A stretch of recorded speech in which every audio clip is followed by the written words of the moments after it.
Hello and welcome to the Sensual Being podcast with myself, your host, Jolene Whiting. I have been a pole dance teacher for nearly 20 years. I'm also a yoga instructor, and my favourite pastimes are connecting to my own sensuality, connecting with the world, and connecting with animals as well.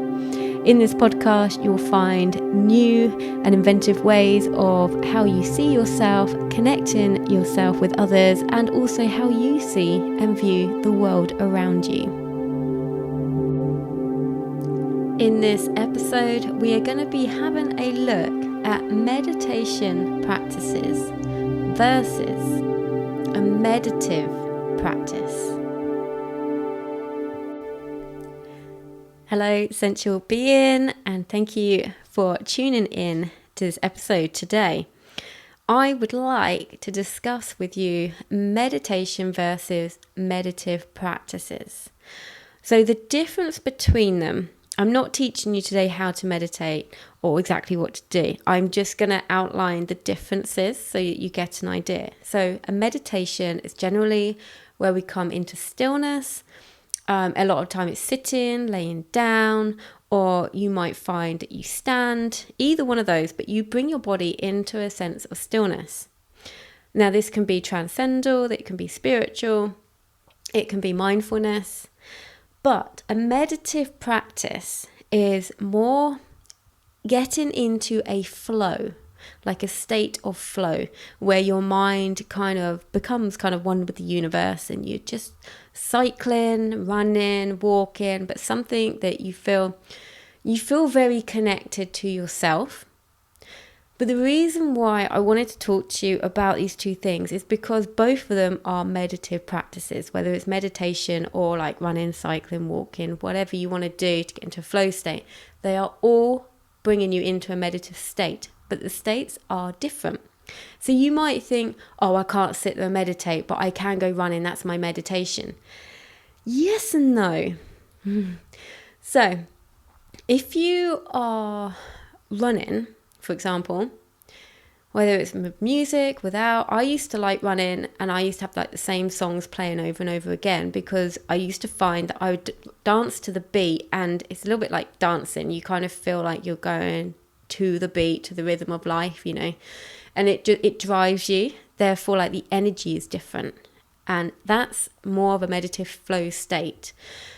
So you can get that cycling, or you know, and it can be music, it can not be music, and it doesn't matter which one, but both of them get you into a meditative state. But what they don't do, whilst you feel like you're getting like a downtime with your brain, and you might find you get clearer thoughts during and after, what you don't do is bring the body into the physical act of stillness to be able to change the neuro pathways in your brain. Now, this is what meditation does. This is what sitting with yourself will do. So when you change those neuro pathways in your brain, you are changing how you respond to things. So instead of being reactive, you become more responsive. So when things happen, you are able to rather fly off the handle. Maybe the kids are shouting again, the dog's barking, and you're like, Fido, will you be quiet? Shush. And it doesn't work because you basically just told the dog to do more and it's doing a good job, carry on. You know, so it never works. You get these people that always shout.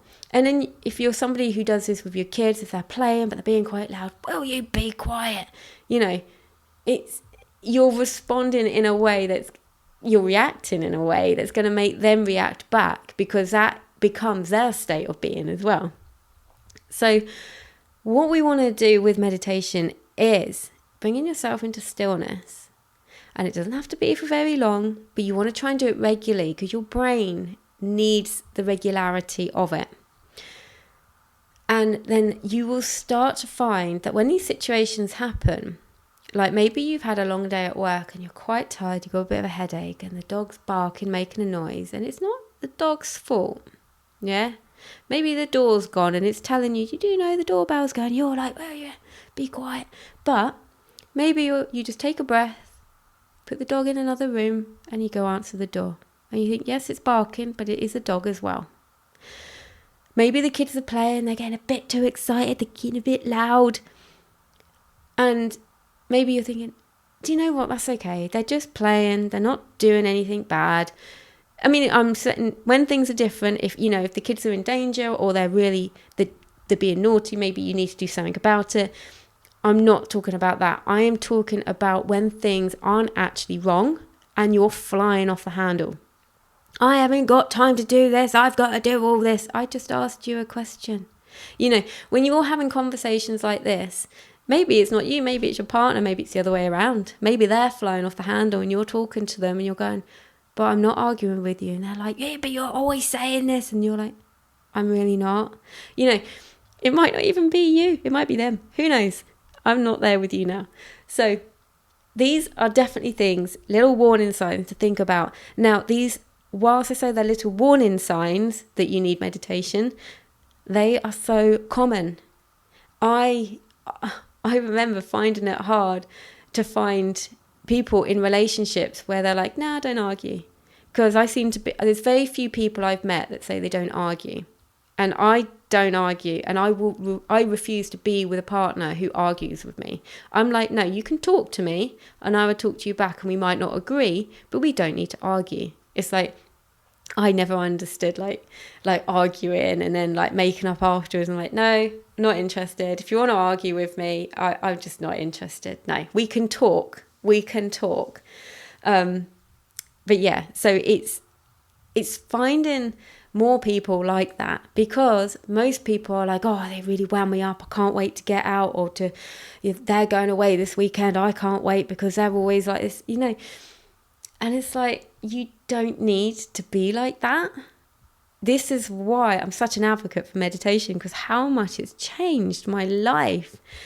And there are situations that happen and I think, I used to be so short. I mean, yes, I know I'm physically short, but I used to be quite short. And it wasn't argumentative, but I remember hearing myself say, I haven't got time, I've got all this stuff to do. And I was just manifesting my time away with all this stuff to do. And actually, when I look back now, I am busier now than I ever was then. And I think, my mindset has changed. That's what's different. My workload has got bigger because I created more, because I wanted more. And then I'm not like, oh, I've got all this stuff to do and having a go about it. And I think, oh, okay, that's meditation that's done that. And just the way my brain works now, it's just, it's brilliant. It's so brilliant what it does. And I know meditation is getting bigger now. People are talking about it more. But to have been doing it for years, pretty much every day, to see the changes, this is why I'm so passionate about it. So many of my podcast episodes mention it, because it's such a big game changer. Now, if you think, oh my God, I can't sit there and be with my thoughts. My thoughts are just crazy. She doesn't understand. It's different for me. Yeah. Do you know what? It is different for you, because it's different for everybody. And meditation doesn't get easier or harder, but it's a different experience every time. Sometimes when I sit down, I can bring myself back to my breathing very easy. Other times I would be wandering off to the same thought over and over again, and I have to bring myself back to my breathing, and it feels like it's harder. Now, I've got used to the fact of, oh, I didn't achieve meditation very well because I kept on thinking about other stuff. Because it's not about whether you think about other stuff or not. It's about being able to channel it back to your breath, or feeling your feet on the floor whenever you do see your mind wandering off. So when we get into a meditative state through movement, like running, cycling, you find that your brain, whilst you might have clearer thoughts, you wander more. And you don't get that same thing that meditation gives you. You don't get the neuro pathways changing in your brain. You don't get that. You may feel good afterwards, and I'm not saying you won't, but you don't get that same change, the chemical balance change in your brain. And that's what meditation does. It might not be why you went to do it in the first place, although now you know that, you might think, oh, actually, I'm going to give it a go for a month or something, or even just try a week of 1 minute a day Take 5 deep breaths and try and keep all your attention on it. That's all you need to do. Don't need to do anything else. So they do, some people say, and I'm not sure I agree with this comment, but it might be something that you take with you and you might think, actually, I like that comment, I'm going to use it. They say sometimes that people who don't meditate, but they do things like running or cycling and go into a meditative flow state that way, they sometimes say, oh, people who don't meditate and they do that instead are just running away from their problems.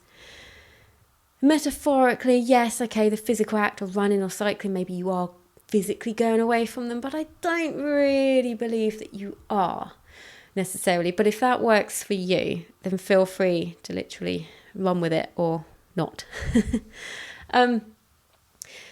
So if you do have real difficulty sitting down, because people who have much more anxious minds will find this very hard, and that's okay. You need to offer yourself forgiveness for trying, because you will feel like you're not achieving. You'll then think, oh my God, I'm shit at meditation. And that's what you'll be thinking about. Oh, your brain seriously needs to learn how to be quiet. But we need to train it. So what you can do is use a meditative state. Choose walking. And you're not like, well, I've got to walk. I've got to get my steps in. I've got to do this. No. Even if you are trying to get your steps in or whatever you're trying to achieve, use part of your walk, even if it's only for 1 minute. Tune in to your surroundings. And you might be thinking, yeah, I do it all the time. There's trees, there's grass in there or whatever. No. Tune in fully. What colour are the leaves on the trees? Are they dark brown? Are they light brown? Are there trees? Are there leaves? Are they falling off the trees? What season is it? What's the temperature like on your skin? Can you feel the sun? Is there a drop of rain? Can you feel the breeze? What can you feel with the ground? What does the ground sound like when you walk on it? What does it feel like? Is it spongy? Is it hard? Is it rocky? Are there puddles? Tune in with all your senses. Go through all of your senses. Be careful with the taste one. If you're out, don't eat any weird berries or anything. But try and tune in to your senses in that moment. Pick a minute of your walk and just tune in. Because that will help you when you want to start trying to do meditation.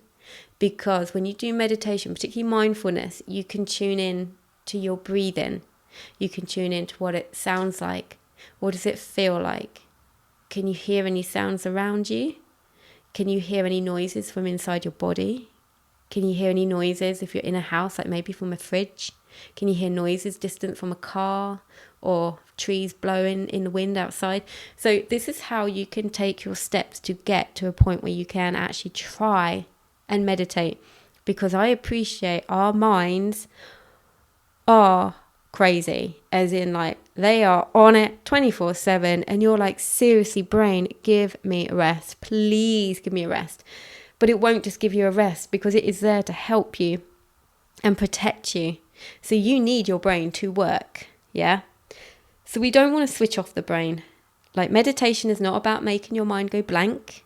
It's about trying to rechannel your thoughts. So we don't want the brain to switch off. No. We want to gain control of those thoughts. And when we feel ourselves spiraling, we can bring ourselves back to the present moment. So those are the differences and my take on meditation versus active meditative practices. I really hope that you've managed to take some nuggets from that will help you. Maybe this is going to start you on a path of meditation, or maybe you think, no, not just yet, but a meditative practice, never thought about it like that. Maybe that's your route to go down first. You have got to find your way throughout this. It's not my way or the highway. It's your way, and your way is unique to you. Whatever you find works for you, hold on to it. And the more we regulate this stuff with our bodies and our brains, the more our brains can change the neuro pathways to be able to respond better rather than just react and fly off the handle. We don't want to shout at people we love. And this is our way of not doing that if you are somebody who can be a little bit short. So I'm going to love and leave you there. I hope you have an amazing day. Remember to lead through your life with your heart and to live with intention. Thank you so much for tuning in today. If you enjoyed this episode, please do share it with your friends and on social media. If you have the time to rate or review this podcast, I'd be ever so grateful. If you'd like to follow me on Instagram, you can find me at Jolene Sensual Being. The links to my YouTube and to sign up to my mailing list will be in the show notes as well. I look forward to speaking with you again very soon.